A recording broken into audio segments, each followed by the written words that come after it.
finalmente sea por fusión de comisuras, por cicatrización, dilatación de la raíz de la aorta, ya sea por hipertensión arterial, por enfermedades propias de la aorta, como la enfermedad de Marfan, donde tenemos una muy buena insuficiencia aórtica.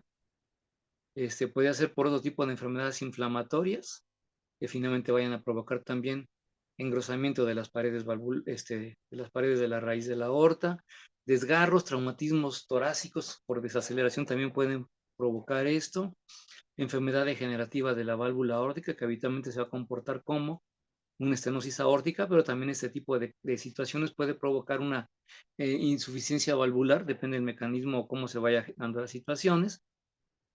Asociado a la CIB habíamos platicado de que esto puede provocar una CIB muy alta, que se pueda generar un colapso de una de las valvas, la no coronariana habitualmente, inflamaciones de la raíz de la aorta, artritis como la que provocaba la sífilis hace muchos años, cambios inflamatorios, artritis reumatoide, o puede haber membranas subaórticas que finalmente interfieran con el mecanismo de cierre de las valvas de la aorta, lo cual finalmente provocará también insuficiencia aórtica, una enfermedad congénita, muchas de ellas de comportamiento quirúrgico o de desenlace quirúrgico.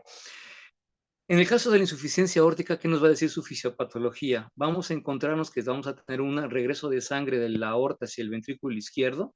Tenemos una regurgitación obviamente diastólica, lo cual va a provocar que en la forma crónica se genere una sobrecarga de volumen. Ya sabemos que las sobrecargas de volumen van a condicionar una hipertrofia excéntrica porque se tiene que incrementar el perímetro de la cavidad para que no aumente la presión diastólica en forma importante y no genere congestión venocapilar pulmonar.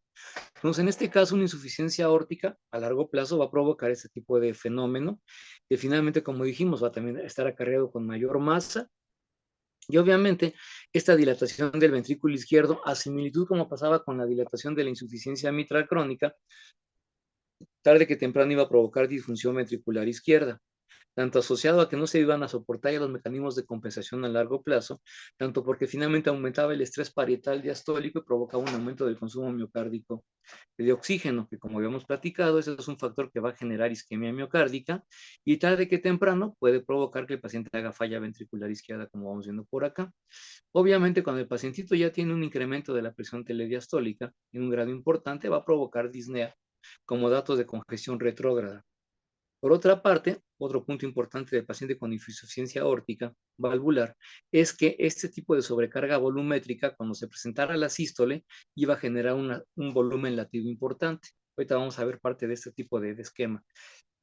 Y este volumen latido importante con la función sistólica compensada, acuérdense que parte de la evidencia de la función sistólica compensada es que acorta bien ese ventrículo, y si tenemos una cavidad que se llena mucho y se acorta como debe de acortarse, el volumen latido va a ser importante. Entonces, este volumen latido, ¿qué va a provocar? Con la fuerza aórtica que está compensada, pero con un gran volumen latido, servirá para provocar un gran impulso que chocará sobre los receptores aórticos y carotídeos y sobre todo con la vasculatura periférica, provocando una presión sistólica incrementada. ¿Ok? Esta presión sistólica incrementada en forma refleja puede provocar cambios de vasodilatación que va a hacer que baje la presión diastólica aórtica, tanto porque la válvula aórtica es insuficiente y eso finalmente hace que la presión que se mantenga dentro de la aorta se disminuya algo, y la otra por un fenómeno que vamos a ver que se puede asociar a vasodilatación periférica para redistribuir este gran flujo que se va dando a consecuencia del gran volumen latido. Y esto finalmente, ¿qué va a provocar? Que la presión diastólica se disminuya, lo cual provocará que el paciente tenga un aumento de la presión sistólica aislada con una diastólica baja.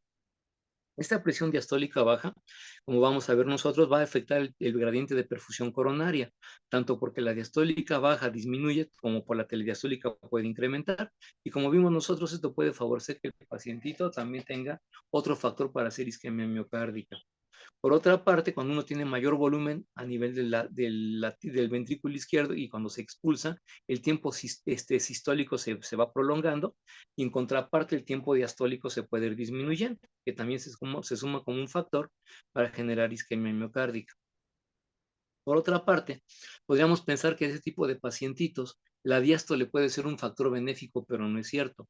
Un paciente con insuficiencia aórtica, al tener diástoles largas por frecuencias cardíacas bajas, como pasa en la vagotonía de la madrugada, puede hacer que este tiempo diastólico tan largo genere mayor disminución de la presión diastólica aórtica, el aumento de la presión telediastólica del ventrículo izquierdo, y generará finalmente un cuadro que puede semejarse a angina nocturna, o que da un cuadro de angina nocturna prácticamente. Entonces, este tipo de pacientitos, como van observando ustedes, puede tener deterioro de la función ventricular por varios mecanismos, y estos mecanismos que tenemos acá se tratan de corregir, a veces farmacológicamente y a veces después de la cirugía. El punto importante de esto es que, igual que vimos con estenosis aórtica valvular, con insuficiencia mitral valvular, es que estos pacientitos van a provocar finalmente que el corazón se vaya disminuyendo su capacidad contráctil y van a provocar falla ventricular izquierda de tipo sistólica. ¿Ok? Por otra parte, el punto que tenemos acá, que baja el volumen efectivo anterógrado, ustedes pensarán, pero si finalmente sale un gran volumen latido, sí, recuerden que se mantiene en la aorta y que una parte se irá hacia la periferia y otra parte regresará hacia la raíz de la aorta. Y obviamente esto hace que el volumen efectivo del ventrículo anterógrado finalmente sea menos intenso y puede provocar en algunos casos, cuando este está importantemente asociado con falla ventricular izquierda, además de los cuadros clínicos de falla cardíaca, pues también intolerancia al esfuerzo en algún tipo de situación acompañado con esto. Este diagrama que hemos platicado, que vimos con insuficiencia aórtica aguda, cuando hablábamos de choque cardiogénico por desgarro de la raíz de la aorta o por endocarditis bacteriana de la válvula aórtica, cuando lo vamos viendo en forma crónica, vamos a partir del siguiente ejemplo. Recordarán ustedes, el ejemplo de referencia es el panel A, donde el pacientito tiene un volumen al final de la diástole de 150 mililitros, un telesistólico de 50, lo cual nos da un volumen latido de 100 mililitros, que es el volumen anterogrado porque no hay regurgitación, y esto mantiene una presión telediastólica normal, 10-12 milímetros de mercurio, una presión sistólica, o presión sistémica sin gran problema, y la fracción de expulsión, como vimos nosotros, está en un rango adecuado, 0.67 para este ejemplo. Cuando el paciente hace insuficiencia aórtica, y el ejemplo que vamos a ver abajo nos habla de insuficiencia aórtica severa, con fracción regurgitante del 50%, tenemos lo siguiente. El pacientito en forma crónica está provocando que el volumen de regurgitación haga que el diámetro de la cavidad se incremente para generar un volumen telediastólico de 250 mililitros. Como este ventrículo todavía se acorta, nos van a quedar 50 mililitros después de la sístole. Y obviamente la diferencia entre estos dos da un volumen latido de 200 mililitros. Como la fracción regurgitante es del 50%, entonces 100 se van hacia la periferia y 100 van a regresar hacia este ventrículo, como vamos viendo por acá. Y obviamente el comportamiento de estos parámetros va a hacer que la fracción de expulsión se mantenga en un valor que es elevado comparado con el valor de referencia. Y este es el juego de un paciente con insuficiencia aórtica crónica. A similitud de la insuficiencia mitral crónica, están acostumbrados, cuando su corazón está compensado, en manejar fracciones de expulsiones elevadas, arriba del 60%, punto importante para su seguimiento. Cuando este pacientito empieza a perder función o comportamiento contráctil, se empieza a deteriorar, o le cae otra enfermedad que desgraciadamente deteriora el comportamiento de equilibrio que pueda tener el pacientito, entonces en ese momento, el pacientito, ¿qué va a provocar? Al perderse la función sistólica, ven ustedes cómo el volumen telediastólico se va a incrementar a consecuencia de que no va a expulsar adecuadamente, parte de la consecuencia de esto, pero no se va a cortar adecuadamente, de tal manera que ustedes observen cómo de 50 pasó a 150 mililitros. A pesar de que este incrementó un poquitito comparado con ese que estaba en etapa compensada, pues la diferencia de estos dos va a dar un volumen latido de 150 mililitros, menor que el que habitualmente manejaba previamente antes de la descompensación. La fracción regurgitante, como dijimos nosotros, va a ser el 50% y obviamente de estos 150 mililitros, 75 quedarán efectivamente en la periferia y el resto va a regresar. ¿Esto qué va a provocar? El corazón, cuando tiene un incremento del volumen telesistólico por disfunción ventricular, la presión telediastólica se va a incrementar. Es en esta etapa cuando el pacientito empieza a tener síntomas de bajo gasto anterógrado, que obviamente es parte del complejo de la falla cardíaca, el complejo hemodinámico, y obviamente tiene un incremento de la presión por detrás de la cámara que está claudicando. Como consecuencia de esto, observen ustedes que la relación que tenemos entre los volúmenes latido y volumen telediastólico hace que la fracción de expulsión se mantenga en 50%.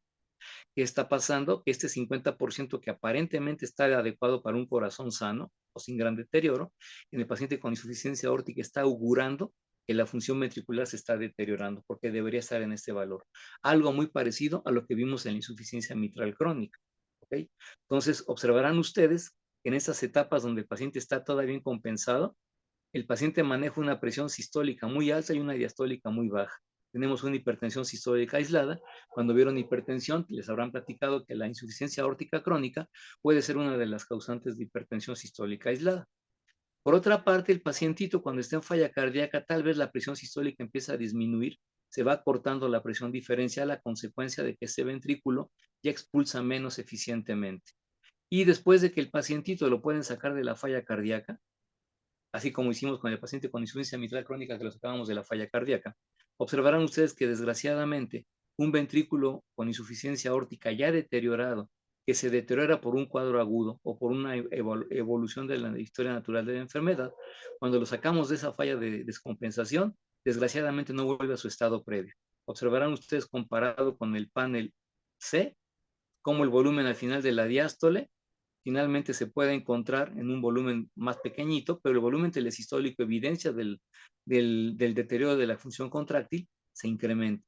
¿Qué provocará esto? Que la fracción de expulsión vaya cayendo en forma irremediable con el paso de los meses o de las semanas. Y obviamente, ¿qué pasará con la presión arterial? Al de alguna manera poder tratar de compensarlo con un ventrículo que está dilatado, a pesar de los medicamentos, la presión arterial ya no se vuelve hipertensión sistólica aislada. Aparentemente se normalizó la presión arterial. Y no es que se haya curado ese tipo de situaciones, sino que finalmente el deterioro de la función contráctil generó ese tipo de situación. ¿Ok?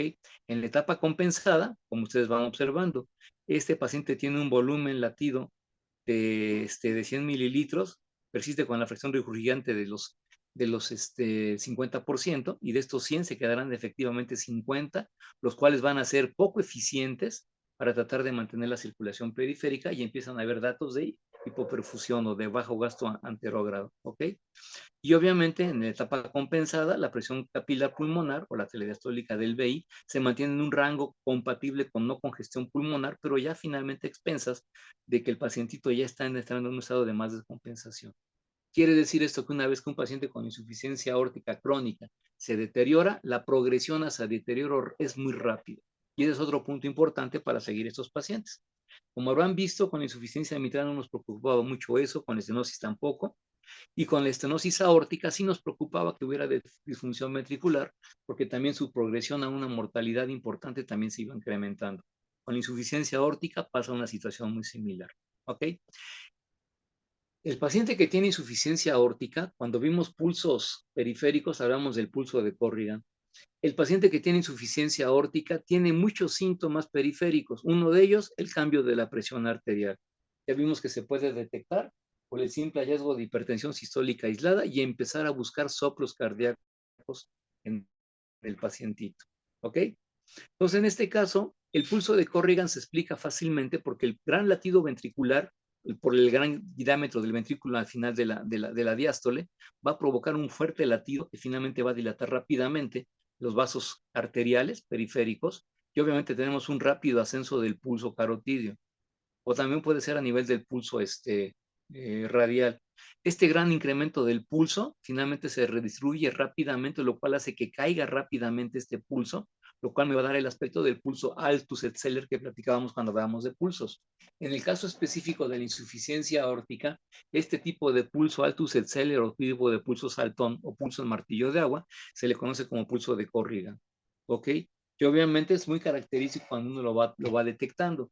Una forma clínica de poder hacerlo muy evidente, o para que ustedes se den una idea, es que el pacientito, ustedes lo agarran con su palma de su mano, la mano del explorador, la ponen sobre la parte anterior del antebrazo, y obviamente van a percibir cuando ustedes aprieten ligeramente la mano como para tratar de tener el antebrazo a nivel de la muñeca, van a sentir un buen golpe que le está provocando el pulso arterial. Y ahí sienten la apreciación que se daba en aquellas épocas cuando existía el juguetito que se llamaba martillo de agua.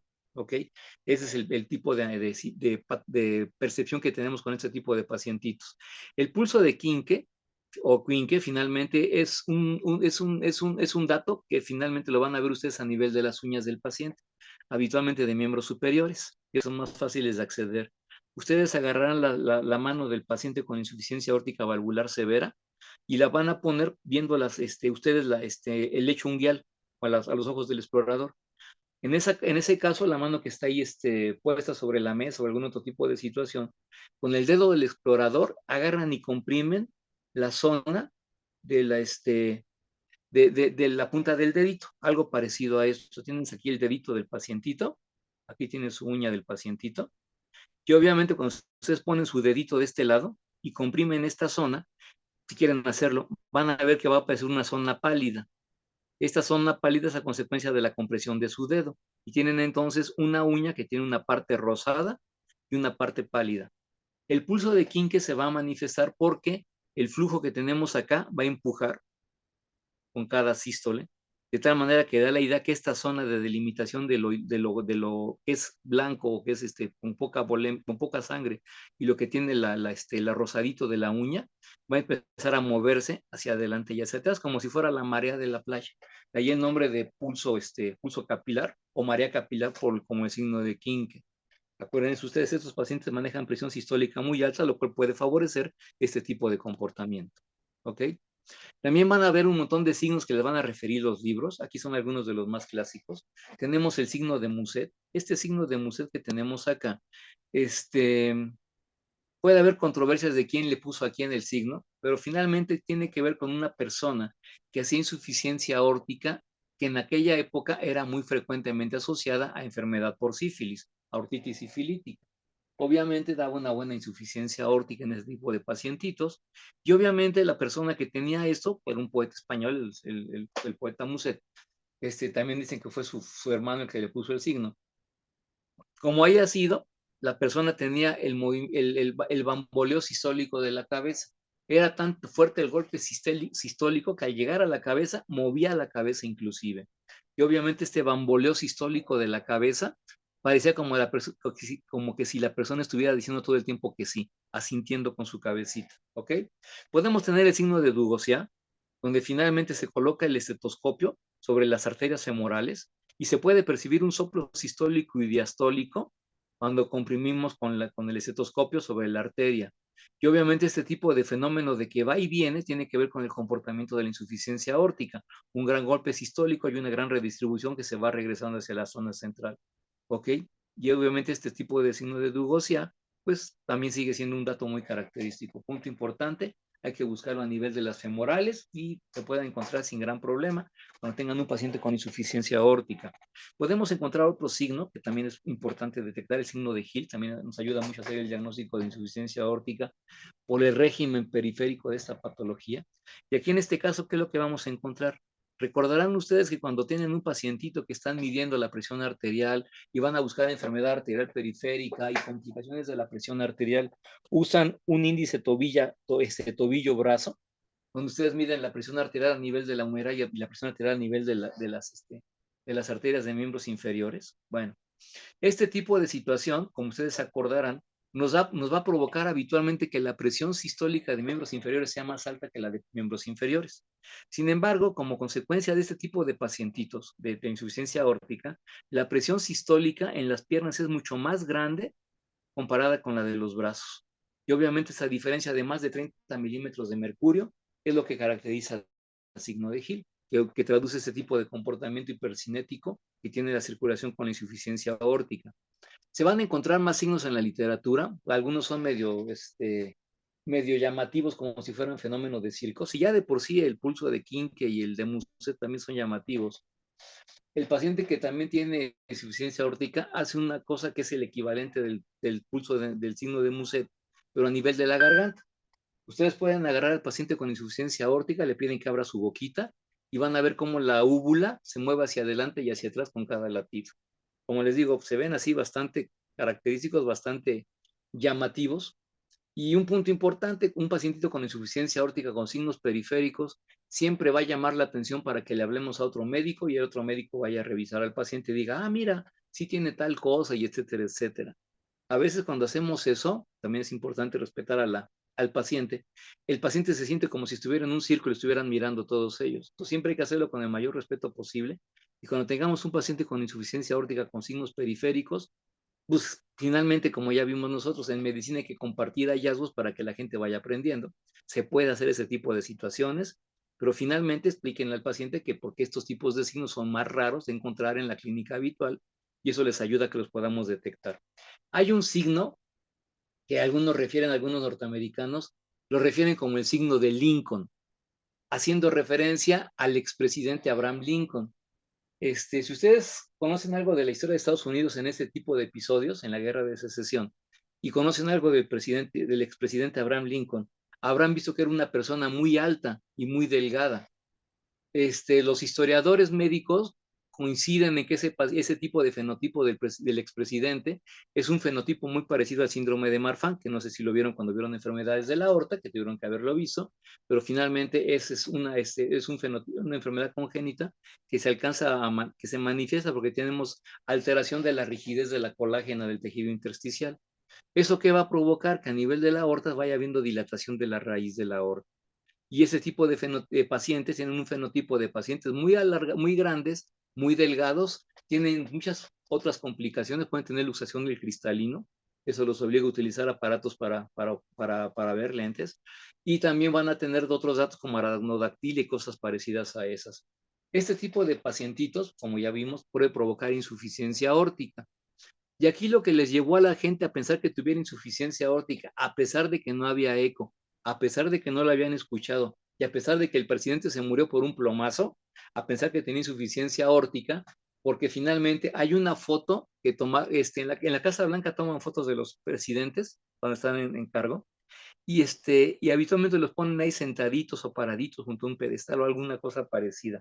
El presidente Lincoln le tomaron una foto que es bastante histórica, alguna vez la pueden encontrar en el internet, donde el presidente está sentado sobre una silla con la pierna cruzada.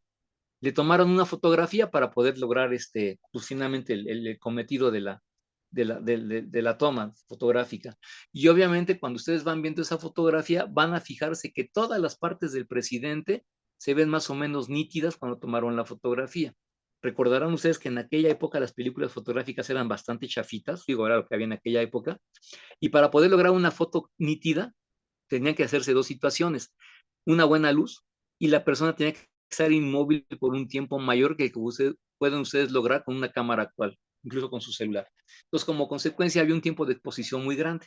Y entonces los autores que ven estas fotos dicen, mira, la pierna que está sobre la otra, la pierna que está arriba de la pierna que está sobre el suelo, tiene un movimiento porque se ve borrosa la silueta de ese pie y concluyen que eso finalmente es un equivalente de este bamboleo que provoca la insuficiencia aórtica en ese tipo de pacientitos.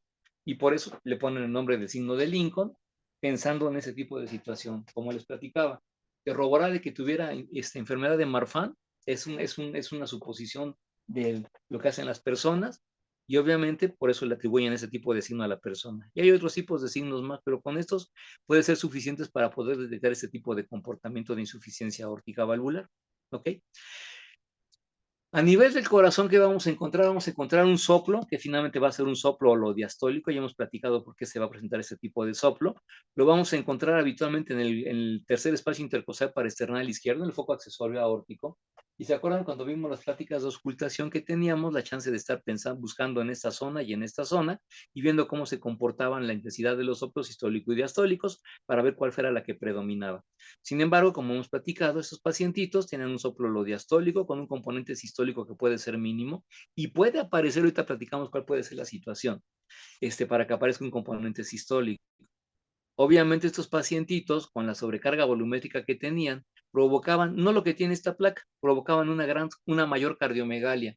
Insuficiencia aórtica crónica en aquellas épocas, como tampoco había forma de corregirla quirúrgicamente, en los estudios de necropsia observaban que el corazón estaba muy dilatado, muy agrandado, cuando la gente moría por esto y padecía esta enfermedad.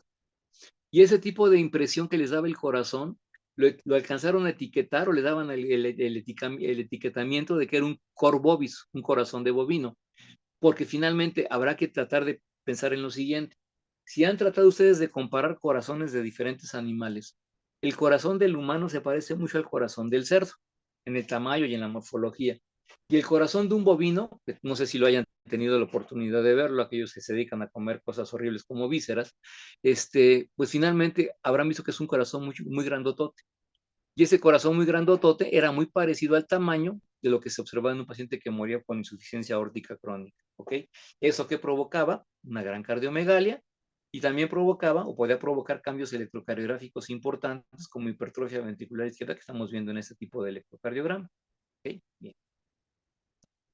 ¿Qué tenemos que hacer con un paciente que sospechamos insuficiencia aórtica crónica? Como ya dijimos nosotros, el ecocardiograma transtorácico finalmente es la herramienta para poder caracterizar la enfermedad. Confirmamos su diagnóstico porque la sospecha la empezamos con la auscultación, con los signos clínicos, con lo que vamos a ver en la placa, pero el ecocardiograma finalmente es la piedra angular para poder hacer este tipo de diagnóstico. Y obviamente también es importante valorar a través del ecocardiograma cómo se comporta la raíz de la aorta, porque la dilatación de la aorta, como vimos nosotros, puede ser un justificante para provocar insuficiencia aórtica, con enfermedad de la aorta o alguna cosa muy parecida. ¿Ok? Y como consecuencia, volvemos al punto. Sospecha de valvulopatía, hagamos ecocardiograma. Esos son algunos datos clínicos. Tenemos un pulso de ascenso rápido con un vértice partido, un pulso tipo Bisferiens, ¿ok? Y dijimos que este tipo de pulso Bisferiens se daba con la doble lesión aórtica, donde predominaba fundamentalmente la insuficiencia. El gráfico que tenemos aquí en medio me está hablando de la posible auscultación de una insuficiencia aórtica. Como dijimos nosotros, lo más clásico con raíz de aorta dilatada es que el paciente tenga un soplo holodiastólico, como el que refieren los libros. Sin embargo, recuerden ustedes, un paciente que tiene insuficiencia aórtica, vamos a tratar de poner un gráfico a ver si sale por acá. Al tener aquí a la aorta, en este caso con insuficiencia, tenemos un ventrículo que se va agrandando. Este ventrículo que se va agrandando, el flujo regurgitante va a entrar de esta zona y va a parar en el ventrículo izquierdo. Recordarán ustedes que aquí está la zona de la válvula mitral. La válvula mitral debe de abrir en su diástole y cuando este flujo regurgitante choca y lo hace con gran importancia, una insuficiencia aórtica importante, va a hacer que la válvula anterior se venga para este punto, provocando que el tracto de entrada del ventrículo izquierdo se vaya disminuyendo. ¿Qué generará esto? Puede provocar un soplo de tipo retumbante que llamamos el soplo de Austin-Flint. Primera situación. Segunda situación para explicar el panel de en medio. El pacientito con insuficiencia aórtica, vamos a tratar de borrar de vuelta esto, lo ponemos aquí nuevamente. Cuando tiene insuficiencia aórtica, donde la válvula está desgarrada o está rota o alguna cosa parecida, cicatrizada por fiebre reumática, y donde la raíz de la aorta no se agranda, ¿qué puede estar provocando? Que este gran volumen sistólico, al momento de la sístole y mandar esto con gran fuerza hacia la aorta, el orificio valvular aórtico, que es normal, incluso pueda generar turbulencia por este gran volumen latido. Como consecuencia puede aparecer un soplo sistólico de expulsión que podemos confundir con un soplo de estenosis aórtica valvular. Sin embargo, como cuando vimos en auscultación, tenemos que hacer el juego de estar midiendo o valorando o percibiendo el soplo en foco aórtico y foco accesorio aórtico, y obviamente cuando predomina el componente diastólico a nivel del foco accesorio aórtico y el régimen periférico es de insuficiencia aórtica, concluimos que es lo que está predominando en este caso. Y obviamente aquí aparece el soplo holodiastólico, característico de la insuficiencia valvular aórtica, pero de que se puede acompañar un soplo sistólico aórtico, puede ser por este fenómeno donde no está dilatada la raíz de la aorta. Si la raíz de la aorta estuviera dilatada, pues este gran volumen, este gran diámetro que tenemos acá, no provocará un fenómeno de turbulencia significativa y el componente sistólico prácticamente va a ser poco percibible y fundamentalmente quedará el componente diastólico. ¿Ok? Bien. Esto es para tratar de explicar parte de la auscultación de este tipo de pacientitos. ¿Ok? ¿Qué veremos en la placa de tórax? Como van viendo ustedes, en esta placa tenemos una buena dilatación del ventrículo izquierdo, que sería el equivalente de esto. Vamos encontrando que el paciente tiene datos de que la aorta ascendente está dilatada. Acuérdense del signo de la dilatación de la aorta torácica ascendente. Y obviamente con ese tipo de cuadro uno dice, a mí se me hace que este paciente está predominando la insuficiencia aórtica. Acuérdense que la estenosis, en el cuadro clásico, el ventrículo izquierdo está de tamaño normal, excepto cuando ya está en las últimas y se dilata el ventrículo izquierdo. Entonces, en este caso tenemos un pacientito que tenemos aquí en la situación de una insuficiencia aórtica dada por esta placa. Bien. Tenemos otro pacientito con insuficiencia aórtica. Supuestamente este pacientito era la placa pre-cirugía y después finalmente la placa cuando el pacientito se hizo el cambio valvular aórtico, el que tenemos de este lado. Como ustedes observarán, sí hay cierto cambio en el diámetro del ventrículo, aparentemente, Ven cómo aquí se ve más grande, ven cómo aquí se ve más pequeñito. Pero un punto muy importante, contrasten las técnicas radiográficas para que no se toman a la primera cualquier mentira. Observarán que aquí no tenemos gran cantidad de diafragma para poder juzgar el tamaño y sobre todo el tamaño del tórax. Aquí tenemos un poquito más y a lo mejor puede ser una imagen de alejamiento esta comparada con esta y me da una falsa imagen de que ya se compuso el pacientito.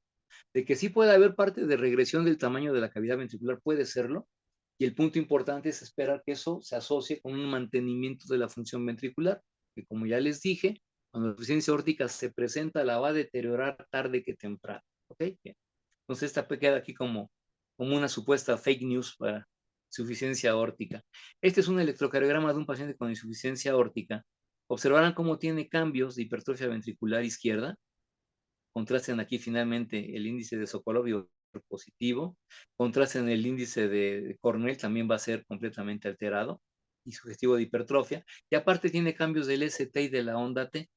Como les dijimos, los cambios del ST y de la onda T, si fueran isquémicos, el ST va en un sentido y la onda T va en el otro sentido. En este caso, observen cómo el ST está negativo, contrástenlo con eso, y vean cómo la onda T también se vuelve negativa. Son cambios de lo que se llamaba en aquella época sobrecarga sistólica. Los norteamericanos le llaman strain pattern o patrón de fuerza del ventrículo en este caso.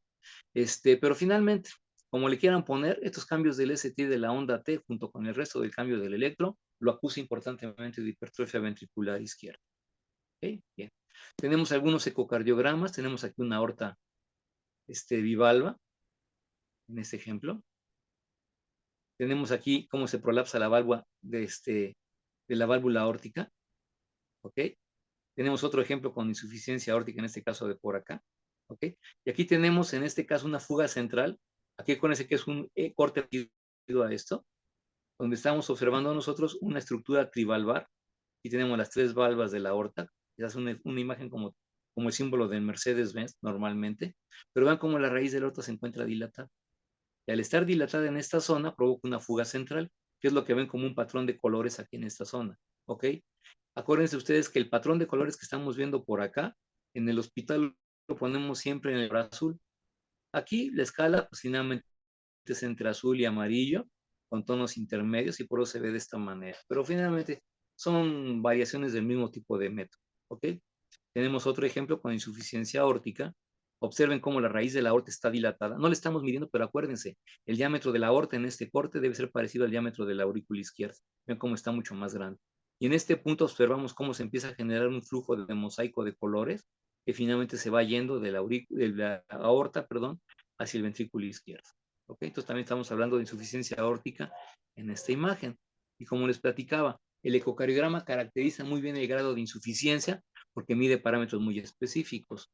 Algunos pacientes que entran a angiografía cardíaca, le podemos inyectar en la raíz de la aorta el contraste, como en la placa que tenemos aquí arriba, que observarán ustedes que inyectando se tiñe un poco del ventrículo izquierdo, que no se debe de llenar porque la válvula aórtica debería ser competente. Cuando la válvula aórtica no es competente, ¿qué va a provocar?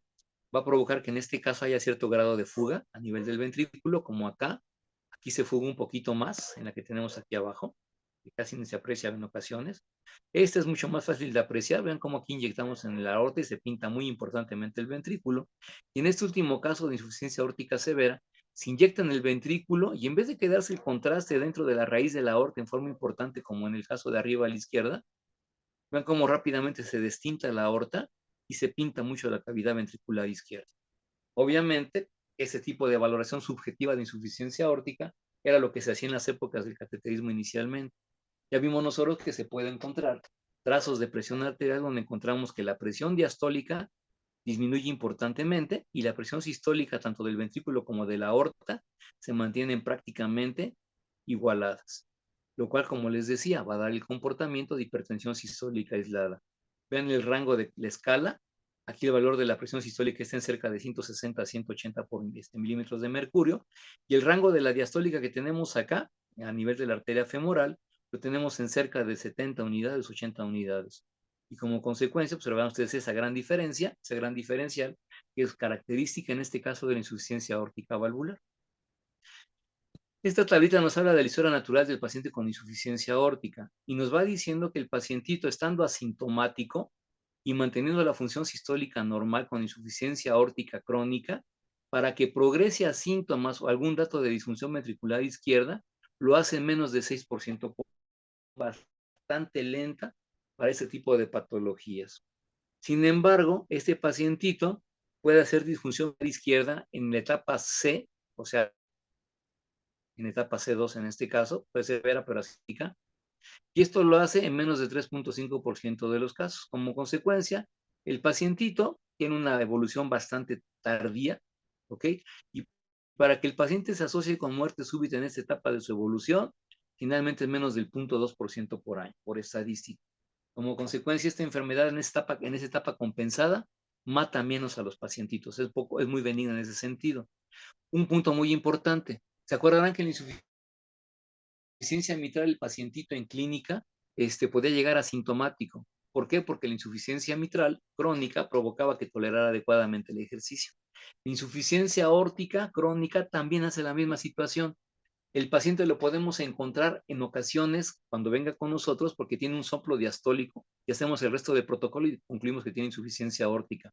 Pero si le preguntan por síntomas, prácticamente no va a tener síntomas. ¿Por qué motivo? Porque a pesar de esa fracción regurgitante importante del 50%, el flujo que se queda en la periferia todavía es capaz de mantener la perfusión de los órganos. Y como no tiene congestión pulmonar porque no tiene disfunción sistólica, prácticamente está sintomático. Y el paciente con insuficiencia aórtica, cuando lo pueden hacer ejercicio, a pesar de la sobrecarga volumétrica, la vasodilatación asociada al ejercicio hace que se quede más volumen a nivel periférico que el que regrese. Y como consecuencia, estos pacientes toleran bastante bien la actividad física y obviamente, como les decía, el paciente puede llegar por un soplo, que habitualmente es un hallazgo en muchos casos. O si llega con síntomas, va a llegar con los síntomas de la falla cardíaca sistólica o a veces porque les llama la atención la hipertensión sistólica aislada o el bamboleo de la cabeza. ¿Ok?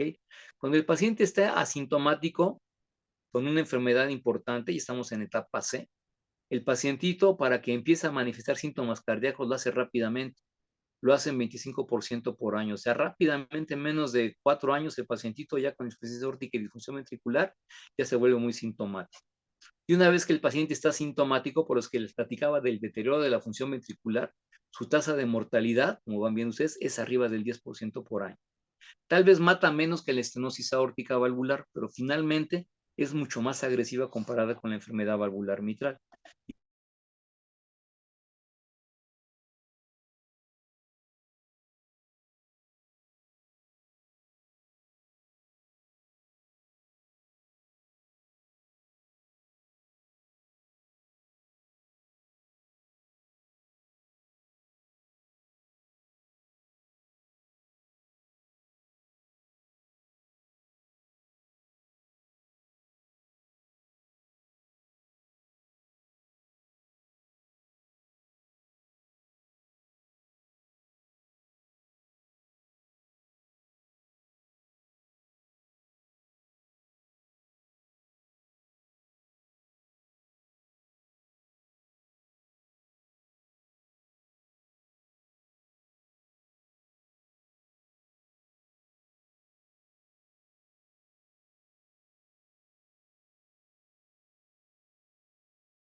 Listo, ya estamos aquí de vuelta, gracias.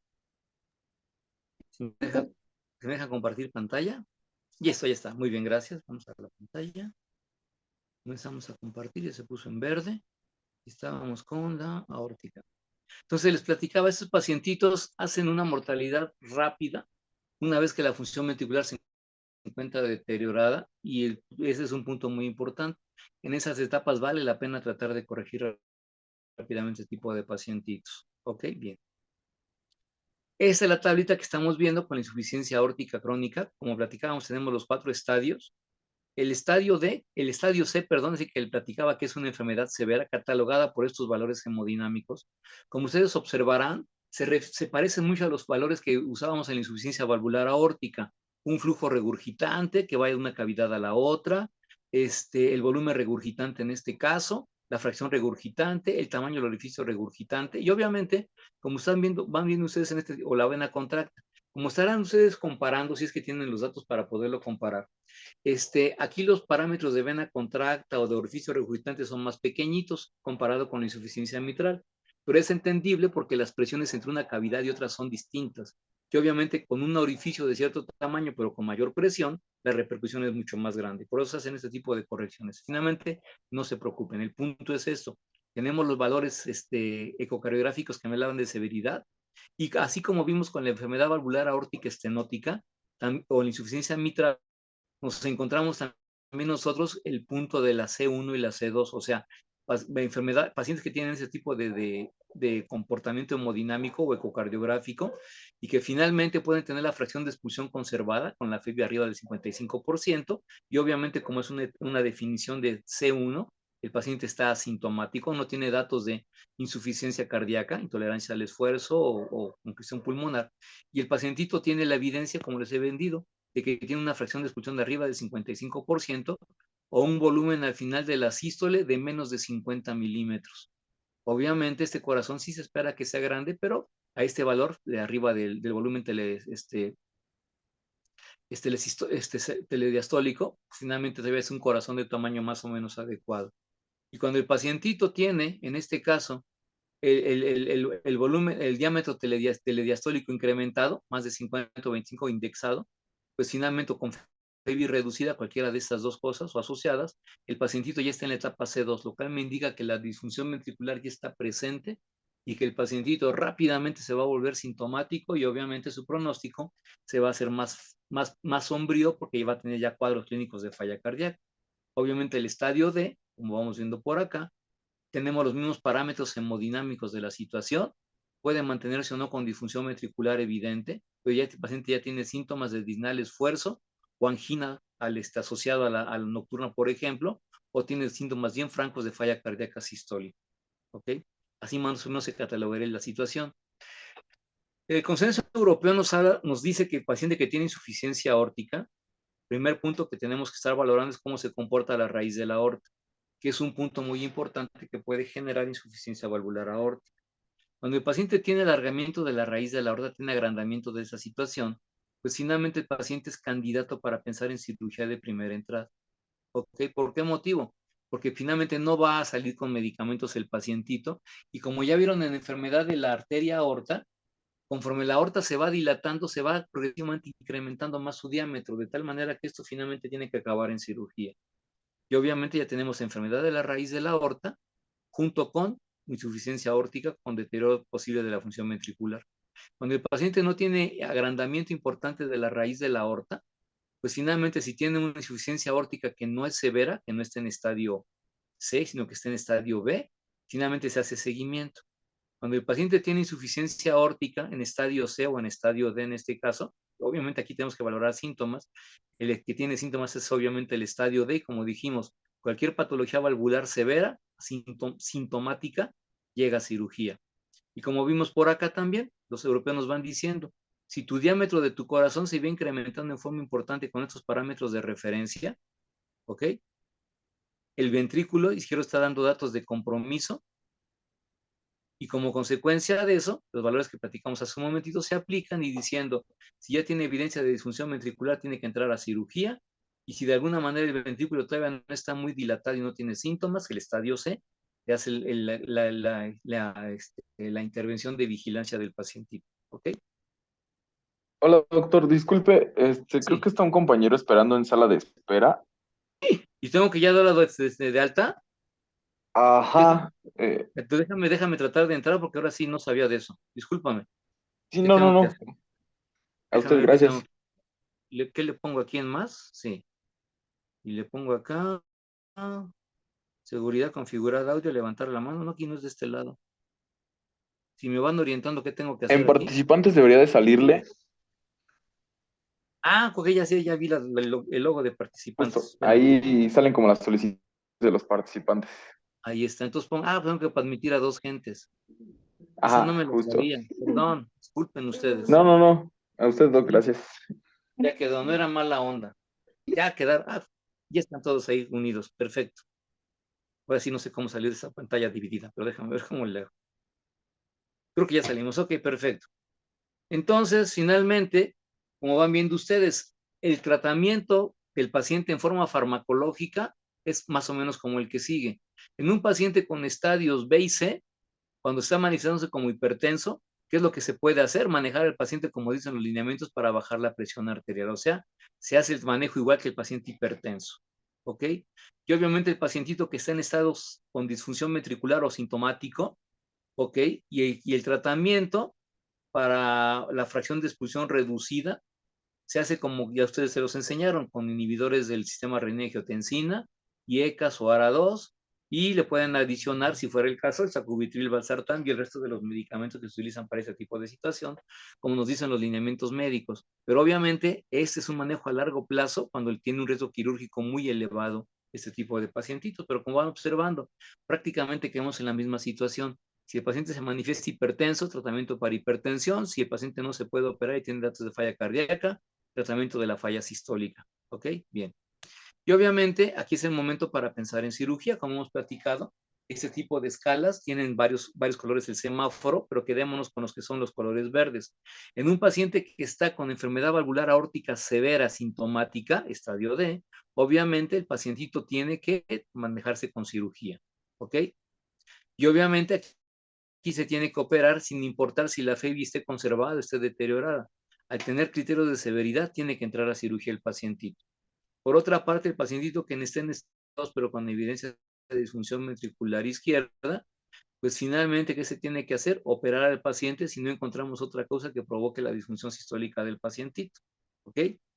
Y obviamente, el último estadio de aquí en color verde, es pacientes en esta etapa severa de la enfermedad, que como ya les platicaba, una vez que el paciente entra a cirugía por otra causa, a lo mejor puentes coronarios, si tiene insuficiencia aórtica de grado severo, sintomática o asintomática, también tiene que entrar a cambio valvular aórtico. Y más o menos van entendiéndole que el cambio valvular aórtico es parte del tratamiento de elección de este tipo de condiciones.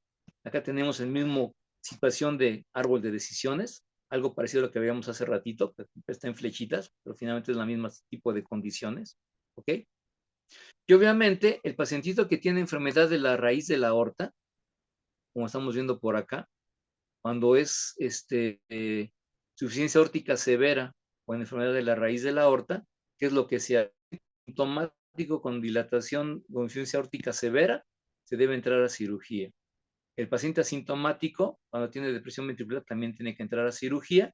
Y obviamente las otras indicaciones que hemos dicho. Cuando entra por otra condición, también entra a cirugía. Y cuando el pacientito tiene este aneurisma de la aorta ascendente, que obviamente finalmente es ya una insuficiencia aórtica por enfermedad de la raíz de la aorta, sin importar cómo está la severidad de la insuficiencia, pero finalmente por dilatación importante tipo aneurismático de la raíz de la aorta, ¿qué es lo que se tiene que hacer? Se tiene que tratar de reparar la válvula, que a veces hacen técnicas de reimplante de la válvula u otro tipo de condiciones parecidas, pero finalmente acabarán con reparación de la raíz de la aorta. Aquí tenemos algunas indicaciones de cómo se tiene que operar la raíz de la aorta, etcétera, etcétera, pero finalmente, o de los diámetros que se deben de tener en la enfermedad de la raíz de la aorta, que seguramente ya vieron ustedes cuando vieron enfermedades de la aorta. ¿Ok? Bien. Terapia médica, como les dijimos, el tratamiento es para la falla ventricular izquierda, el manejo para la FEBI reducida, en términos generales, ¿ok? Y obviamente el tratamiento vasodilatador es una opción muy buena para este tipo de pacientitos. ¿Por qué? porque como vimos nosotros, si el ejercicio en su vasodilatación mejora el porcentaje de regurgitación en forma proporcional, cuando hacemos una intervención con este tipo de medicamentos también puede funcionar. ¿Ok? Acá tenemos algunos de los primeros estudios con vasodilatadores para la insuficiencia aórtica. Recordarán ustedes que, como les vendía, en los años 60, 70, cualquier falla cardíaca se trataba con digoxina, diuréticos y lo que hubiera a la mano. Y obviamente cuando alguien empezó a ver la fisiopatología de la insuficiencia aórtica y vio que habían medicamentos como la nifedipina, dijo, pues a lo mejor esto puede funcionar con el pacientito. Y en esos estudios iniciales, al paciente se les trataba comparado con la digoxina, que era el estándar, con la nifedipina. Y después de esto, el tratamiento que nos provocó que el paciente tenía una estabilidad en su comportamiento clínico a los parámetros de aquella época, y obviamente le daba un tiempo para no pensar en cirugía porque tenía menor deterioro en aquel tipo de evolución. ¿Ok? Ese tipo de comportamiento también se puede lograr, como hemos platicado, en este caso con nifedipina o con enalapril de alguna manera. También son intervenciones muy parecidas para esto. ¿Ok? Aquí tenemos algunas de las técnicas que utilizan los cirujanos para cambiar la aorta, la válvula aórtica cuando está enferma, cuando es el problema fundamental. Aquí van viendo cómo se implantan las válvulas, etcétera, etcétera. A los que les gusta este tipo de chismes. Pero a veces se tiene que reparar la raíz de la aorta. Y al reparar la raíz de la aorta, como estamos viendo nosotros, se puede tener que reimplantar coronarias o reimplantar la válvula. En ocasiones, uno puede ser tratar de poner unos anillos tipo cerclaje a nivel de la raíz de la aorta, cuando la aorta por lo demás está anatómicamente normal. Y como consecuencia de eso dejamos una válvula aórtica competente con la reparación inicial de la zona del anillo de la aorta, la raíz de la aorta, y con la implantación de los vasos coronarios como tenemos en este gráfico. Y son algunas de las modalidades de tratamiento. Pero como ustedes verán, la insuficiencia aórtica valvular siempre su opción es manejo quirúrgico. ¿Por qué no se puede poner una TAVI en un paciente que tiene insuficiencia aórtica? Acuérdense ustedes, una TAVI implica colocar una zona con stent en la raíz de la aorta. Si la raíz de la aorta no tiene la suficiente rigidez, se va a dilatar y finalmente la válvula queda insuficiente y matamos a la persona más que ayudarle. ¿Ok? De tal manera que aquí la TAVI finalmente no es una buena opción, es reparación quirúrgica de la condición. ¿Ok? Perfecto. Esta es parte del comportamiento pre- y posoperatorio de la fracción de expulsión. Como les decía, puede haber algún tipo de recuperación de la función sistólica o estabilidad, que eso es lo que le apostamos fundamentalmente con el cambio valvular aórtico en insuficiencia aórtica o en la reparación de la raíz de la aorta. Y ese es parte de ese tipo de manejos. Estas tienen que ver con otro tipo de situaciones que tienen que ver con la aorta bivalva. Dejémonos de verle este tipo de situaciones. ¿Ok? Y viene con la misma situación de la aorta bivalva. Y con eso terminamos la presentación de la lesión valvular aórtica. Pues ya vimos mitral, insuficiencia estenosis, ya vimos aórtica, estenosis, insuficiencia. La pulmonar no la vamos a ver, es una patología que se debe ver en congénitos, cuando se puede presentar. En adultos es poco frecuente que tengamos que trabajar algo, hablaremos algo tal vez de insuficiencia pulmonar cuando veamos hipertensión pulmonar. Y lo que vamos a ver en este caso, finalmente lo que va a seguir aquí en este caso, llegar, vamos a ver lesiones valvulares tricuspidias, que son también lesiones valvulares que se van a encontrar frecuentemente en el ecocardiograma y que en algún momento les va a meter un poquito de pánico para poderlas abordar. ¿Ok? Nos iremos rápidamente con estas porque ya conocen parte del substrato inicial y como consecuencia de esto no hay ningún tipo de problemas. ¿Ok? Hablando de estenosis tricuspidia, en la estenosis tricuspidia, finalmente hay una lesión valvular tricúspide que puede ser muy parecido a la lesión mitral por fiebre reumática. Sin embargo, la frecuencia de que se afecta la válvula tricúspide en presencia de estenosis mitral o en fiebre reumática es mucho menos frecuente comparado con lo que tiene que ver con la mitral, que es la más frecuente, o con la aórtica, que es el segundo orden de frecuencia de enfermedad valvular en fiebre reumática. ¿Puede haber otras enfermedades que pueden provocar alteración de la válvula tricúspide? Sí, claro. Enfermedades inflamatorias, enfermedades infiltrativas, lesiones del endocardio del ventrículo derecho o algunos tipos de tumores que también se tornan como diagnósticos diferenciales. ¿Ok? Acá tenemos una válvula tricúspide para que finalmente ya la vayan viendo por lo menos en una foto de este tipo, y verán que es una válvula que tiene tres estructuras, ¿ok? La septal, la anterior y la posterior lateral, ¿ok? Y obviamente dirán, pues, ¿será realmente la tricúspide? Entonces vean el resto de la imagen. y encontrarán que tenemos un perímetro auricular, porque esta es la vista auricular de la válvula, que tenemos una parte bastante lisa y otra parte que se vuelve trabeculada. Y acuérdense ustedes que la única aurícula que hace esto es la aurícula derecha. Y obviamente la válvula que tenemos ahí entre aurícula y ventrículo es la válvula tricúspide. Apliquen sus conocimientos de anatomía. ¿Qué puede provocar estenosis tricúspide? Raramente lo puede provocar la cardiopatía reumática asociada, como les digo, a enfermedad de la válvula mitral o aórtica. ¿Ok? Las enfermedades por infiltración tipo carcinoide también pueden provocar esto. Otro tipo de anomalías metabólicas que tenemos acá no pueden provocar la inflamación por eosinofílica, también lo puede generar en este caso. La trombosis de una válvula protésica puede también serlo. La historia le ha enseñado a los cirujanos y a los cardiólogos que en posición tricúspide, las válvulas mecánicas como las que vimos al inicio de las pláticas de insuficiencia de estenosis mitral, esas válvulas no funcionan en la posición tricúspide. ¿Por qué es tan baja? La válvula últimamente acaba.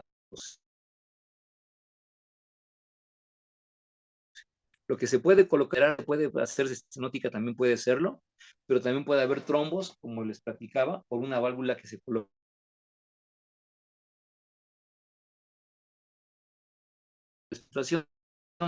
También podemos tener trombos o anide, que van a provocar grandes vegetaciones que pueden provocar un fenómeno parecido a estenosis tricúspide, ¿ok? Degeneraciones de válvulas protésicas. Y otro punto muy importante, cuando ustedes colocan un tubo dentro del corazón, ese tubo que está dentro de la circulación o ese catéter que está allá adentro, se tiende a cubrir de tejido fibroso.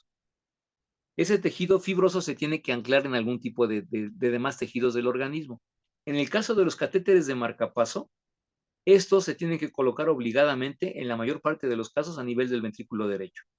Y obviamente ese catéter a nivel del ventrículo derecho va a fastidiar el movimiento de las válvulas, porque finalmente, recuerden ustedes, el cuerpo extraño, al adosarse sobre alguna de las válvulas, si es que no queda en medio en la zona de las comisuras, va a hacer que esa válvula se vaya modificando su comportamiento anatómico.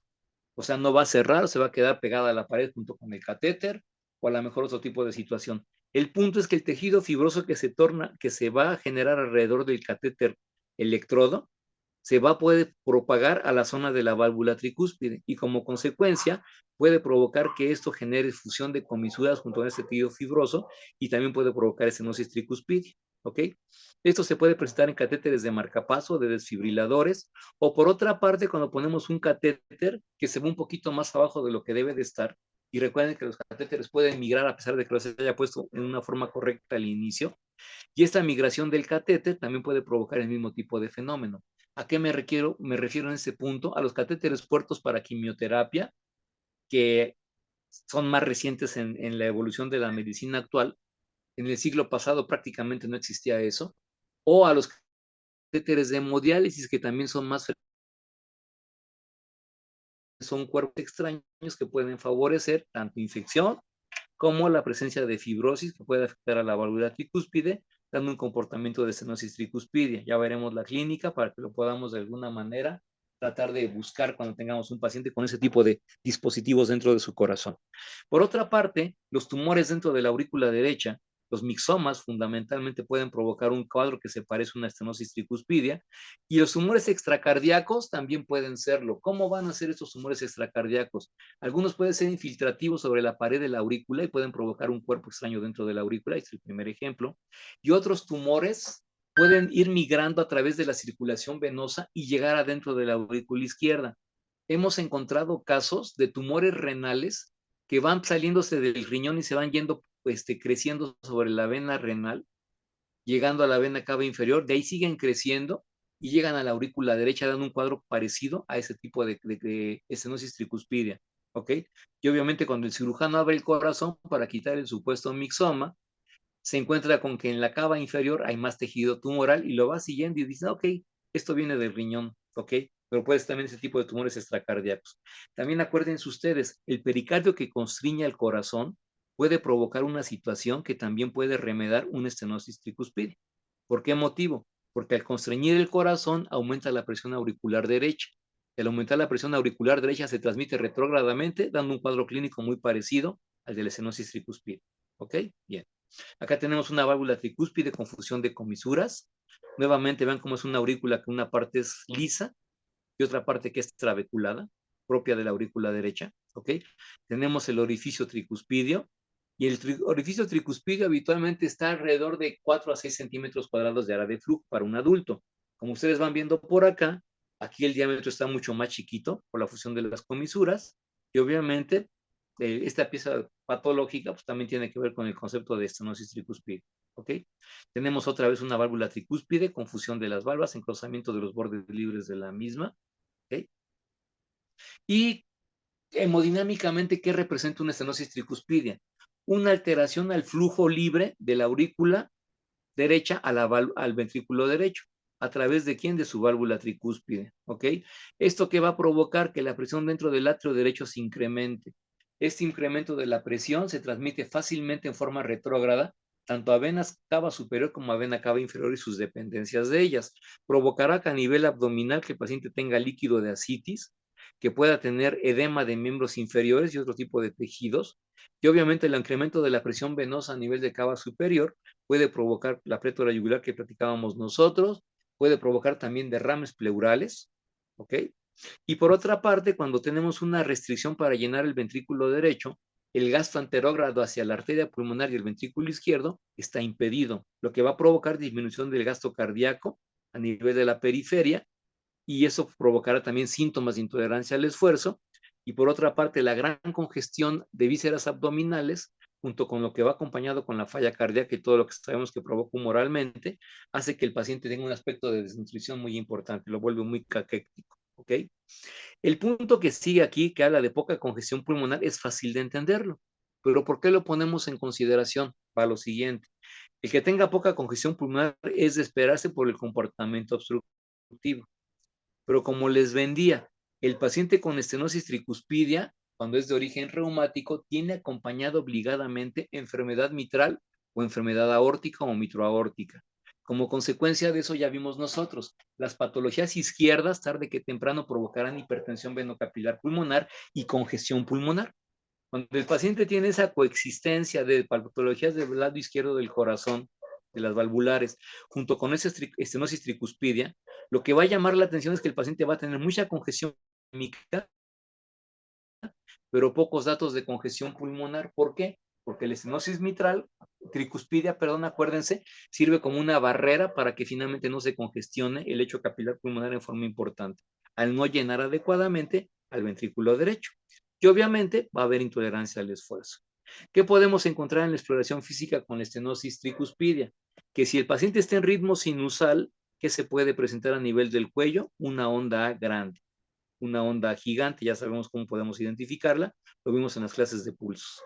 Por otra parte, el pacientito puede tener hipercinesia del ventrículo derecho, y esta hipercinesia, ustedes dirán, pues ¿cómo es posible que tenga hipercinesia si el paciente tiene el ventrículo derecho que se llena menos por estenosis tricuspidia? Bueno, este punto va en específico por el punto que platicábamos aquí anteriormente.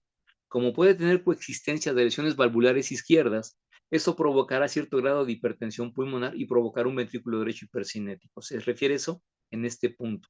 Pero tienen toda la razón.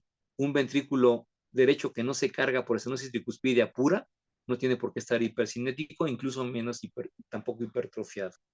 Lo que sí, independientemente de que tenga lesión valvular izquierda o no, es que el paciente va a tener hepatomegalia congestiva. Esta hepatomegalia congestiva, como ya vimos nosotros, es una hepatomegalia con bordes lisos que son dolorosos a la presión.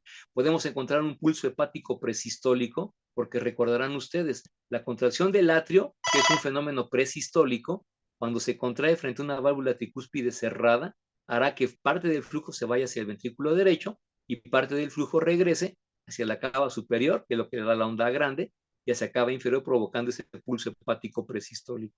¿Cómo se reconoce esto? Palpando el hígado, poniendo la mano sobre la zona del hígado y viendo el pulso periférico o escuchando el corazón, y concluiremos que por auscultación o por pulso arterial periférico, el levantamiento del hígado es presistólico. ¿Ok? El soplo de estenosis tricuspidia se parece mucho al soplo de la estenosis mitral. En el punto clásico de auscultación, cuando el paciente está en ritmo sinusal, del famoso rufutata. ¿Ok? Diferencias en localización. El que tiene estenosis tricuspidia es más medial, es más pegado al esternón y sobre todo se comporta como un soplo derecho. De tal manera que este soplo diastólico de estenosis tricuspidia se va a reforzar con la maniobra de Rivero Carballo. ¿Ok? Obviamente también, como dijimos con la mayor parte de los soplos, va a desaparecer durante la fase de presión de Valsalva, pero se va a empezar a manifestar nuevamente cuando el pacientito haga la pospresión temprana como un soplo derecho. ¿Ok? Dijimos nosotros, esta patología puede estar sola o asociada a otro tipo de valvulopatías, sobre todo en el espectro de la enfermedad reumática. ¿Ok? Puede ser. Bien. Acá tenemos parte de la clínica, un pulso venoso con onda A grande. ¿Ok? La onda Y tiene un descenso lento. Como van viendo ustedes, tarda en bajar la onda Y, ya no baja tan rápidamente como en esta rama, a nivel de la válvula tricúspide. Esta es la auscultación que les platicaba. Si ustedes se acuerdan de la estenosis mitral, se parece mucho al rufutata. Tenemos nosotros aquí el RUF, que finalmente es un soplo que no es tan duradero, y no es porque no haya flujo, sino porque como las presiones a este lado de las cavidades cardíacas son menos altas que lo que tenemos del lado izquierdo, finalmente, a pesar del fenómeno estenótico, aquí el soplo se hace menos audible, no porque no haya flujo, sino porque la frecuencia es tan baja que no lo podemos percibir. ¿Ok? Podemos percibir un reforzamiento presistólico estando en sinusal. El primer ruido tricuspidio puede estar intenso y obviamente la sístole puede estar limpia porque no hay insuficiencia tricuspidia asociada. Pues tenemos el rufutata en este tipo de pacientitos. El segundo ruido se duplica, por chasquido de apertura de la válvula tricuspide. ¿Ok? Bien. Este es un paciente con una placa de estenosis tricuspidia predominante. Vean cómo el ventrículo izquierdo sí está un poco dilatado, ¿ok? Pero vean cómo la aurícula derecha tiene una sombra muy importante comparado con la imagen habitual que debe estar más o menos en este perímetro. Entonces, este es un dato que puede sugerir mucho estenosis tricuspidia. Y obviamente, si ven los pulmones, van a observar que el campo pulmonar no tiene mucha hipertensión venocapilar pulmonar, no tiene mucha congestión pulmonar, lo cual es lo que les platicaba. Al tener un ventrículo derecho que no se ceba por una estenosis tricuspidia, finalmente el pulmón tiene pocas chances de congestionarse, a pesar de tener valvulopatía izquierda. ¿Ok? Este electrocardiograma es un electrocardiograma que me habla del crecimiento atrial derecho. Como ustedes ya saben, se reconoce por una onda P de mayor voltaje en la derivación 2 o de mayor voltaje a nivel de la derivación V1.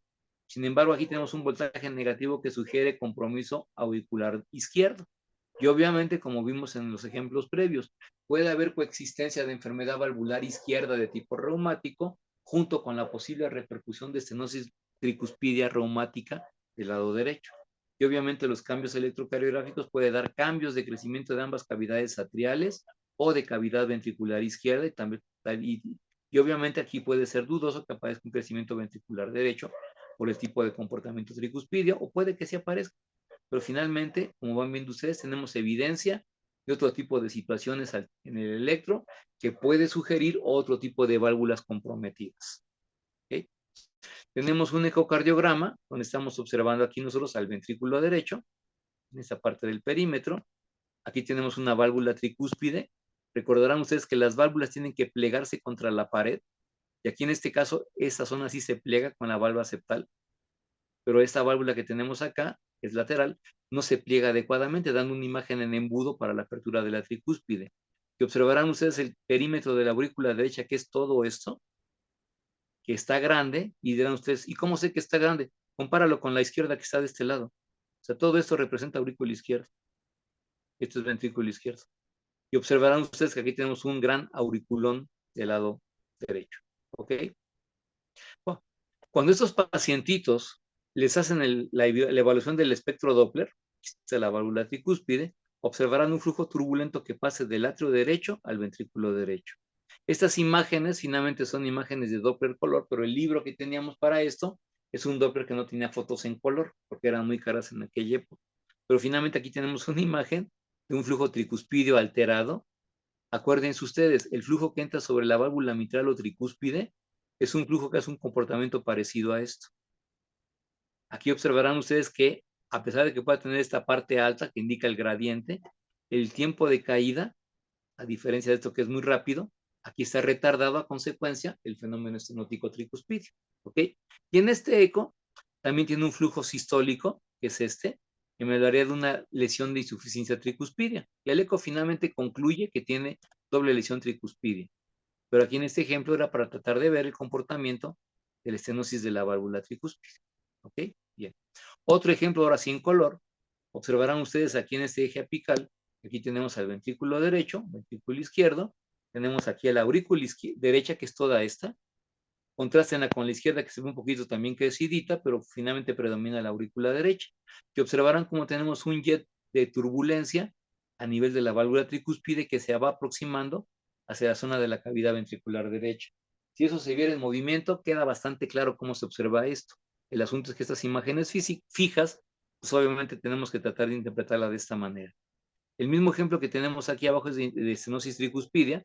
Estamos haciendo un abordaje a través de la punta del corazón. Vemos aquí el ventrículo derecho y obviamente el flujo turbulento que entrará de la aurícula al ventrículo derecho será el equivalente de este tipo de patrón de flujo que tenemos arriba de la línea de referencia. Y ustedes verán, dirán, ¿sí tiene un poco de insuficiencia tricuspidia? Sí, claro. Y recordarán ustedes, lesiones valvulares puras a veces va a ser difícil, predominará alguna más que la otra, y podemos encontrar doble lesión valvular donde predomina alguna de ellas. ¿Ok? Bien. Tenemos una imagen en este caso. Observaron ustedes que aquí está el ventrículo izquierdo. Sería más o menos este perímetro. Esto sería la válvula mitral. Aquí es el perímetro de la aurícula izquierda. Aquí se mete algo de tejido pulmonar o de reverberancia. Y aquí tenemos de aquí para acá la aurícula derecha, que observarán cómo a nivel de la aurícula derecha hay una zona que es bastante densa, egogénicamente hablando, que finalmente está atravesando la válvula tricúspide. Esto es un bolobán, esto es una bola, pues. Esto es una bola que tenemos aquí dentro de la aurícula derecha, que puede ser un mixoma, puede ser un trombo que está pegado a una de las paredes, que finalmente se está metiendo dentro de la válvula tricúspide, y obviamente, al estar dentro de la válvula tricúspide, genera un comportamiento hemodinámico que remedará a la estenosis tricuspida con el cuadro clínico que hemos platicado. Que obviamente, como ustedes van pensando, si tiene un tumor, no debe haber soplos de otro tipo de patologías valvulares en otra parte del corazón. Entonces, finalmente, ustedes aplicando la lógica, de alguna manera van a decir en qué situación pueden aplicar su auscultación y sospechar más o menos los diagnósticos. Obviamente, el eco es la herramienta que va a ayudar mucho a definir este tipo de condiciones y como consecuencia de esto, pues finalmente, les digo, sigue siendo una herramienta indispensable. Ve cavidades izquierdas, derechas y ve un montón de cosas más el ecocardiograma. Hemodinámicamente, cuando el gradiente es tan pequeño como 5 milímetros de mercurio o más, uno considera que el paciente tiene estenosis tricuspidia. Es el trazo de presión auricular, es el trazo de presión ventricular y alcanza a llegar a ese nivel de severidad y obviamente el diagnóstico es hemodinámicamente hablando, estenosis tricuspidia. ¿Ok? ¿Cuál va a ser el tratamiento de una estenosis tricuspidia? Aquí tenemos un corazón que está prácticamente normal, para que no se me angustien. El tratamiento tiene que incluir con restricción hidrosalina. Esta restricción hidrosalina que generará que finalmente tratemos de evitar los datos de congestión venosa sistémica que se acompaña con la estenosis tricuspidia. Y obviamente cuando no responde por ese tipo de situación se tiene que utilizar diuréticos para congestionar menos el lecho venoso sistémico. Algunas válvulas estenóticas tricuspidias pueden justificar la presencia de aplicar una plastía valvular. Cuando los datos venosos sistémicos de congestión sean muy difíciles de manejar con tratamiento farmacológico. ¿Qué se puede hacer? Plastía de la válvula. Aquí es más fácil hacer separación de comisuras con la cirugía. Con balón también se pudiera ofrecer un procedimiento muy parecido. El compromiso subvalvular habitualmente es poco frecuente en este tipo de patologías del lado derecho del corazón. Y en algunos, cuando la válvula esté bastante deteriorada y que no pueda mejorarse con plastía de la válvula, se opta por poder colocar una prótesis valvular. Una prótesis valvular de tipo biológica que, como platicábamos hace unos días o el día de hoy en la mañana, no requiere anticoagular al paciente más que por unos meses, de 3 a 6 meses, y por otra parte, finalmente solamente se manejará como antiagregante plaquetario. Y obviamente esta válvula biológica tiene la posibilidad de que tiene un gradiente tan bajito para poderse abrir que finalmente no se va a trombosar o es muy difícil que se trombose. ¿Ok? Bien. Esto que tenemos aquí es un cuadro clínico que nos daba el Netter con una doble lesión tricuspidia, tiene un soplo sistólico de insuficiencia, un soplo diastólico de estenosis tricuspidia, que es lo que estábamos viendo nosotros, y el resto de la fisiopatología que platicábamos hace un momentito. ¿Ok? Esto que tenemos acá son los estadios de la enfermedad tricuspidia que nos daban en los lineamientos del 2014, que siguen siendo válidos, y nos van diciendo, aquí, como ven ustedes, la tabla no se complica la vida, no nos habla del estadio A y B, solamente nos mete en el estadio C y el D, cuando tenemos una enfermedad severa, valorada por estos parámetros hemodinámicos que implican un área valvular de menos de 1 centímetro cuadrado o parecido a esto, ¿ok? Obviamente, las consecuencias hemodinámicas de esto es que tengamos aumento de la presión de la aurícula derecha y dilatación de la misma, dilatación de la vena cava inferior, igual de la cava superior, pero esos son los que se detectan por ecocardiografía, ¿ok? Más fácilmente. El pacientito, como vimos nosotros, los síntomas pueden ser variables o sintomáticos con ese tipo de comportamiento. ¿Qué dijimos nosotros? Este tipo de pacientitos puede tener síntomas dependiendo de las lesiones valvulares asociadas, porque como platicábamos, puede ser aislada o asociada a enfermedad de otro tipo de válvulas. ¿Ok? Entonces, en este caso, la sintomatología puede ser bastante no única, puede ser variable como dice acá, pero el punto es que ecocardiográficamente lo vamos a detectar por este tipo de datos ecocardiográficos. ¿Ok? Bien. ¿Qué es lo que se hace con un pacientito con estenosis de la válvula tricúspide, como tenemos en el primer renglón? La indicación clase 1, finalmente es cirugía, pero la cirugía tiene un punto, tiene un pero. ¿Cuándo se opera una válvula tricúspide? Cuando el paciente tiene enfermedad severa y, como dice acá, al momento de la operación de las valvulopatías izquierdas, pensando que tiene compromiso reumático, que era lo habitual en aquellas épocas, ¿ok? Entonces, en este caso, ustedes dirán, ¿y por qué no lo operamos antes? Porque finalmente se puede manejar con medicamentos y, aunque el paciente es muy aguantador cuando tiene enfermedad del lado derecho del corazón, sabemos poco del deterioro del corazón derecho, ahora estamos entendiendo un poquito más sobre él y lo consideramos un poquito más, pero finalmente, como veíamos que en forma gruesa lo que se deterioraba más era el ventrículo izquierdo, el BD no nos interesaba tanto, o la circulación venosa sistémica, y por eso decíamos, al momento de que operes una válvula izquierda, que se asocie con estenosis tricuspidia, ya tendrás forma de reparar la válvula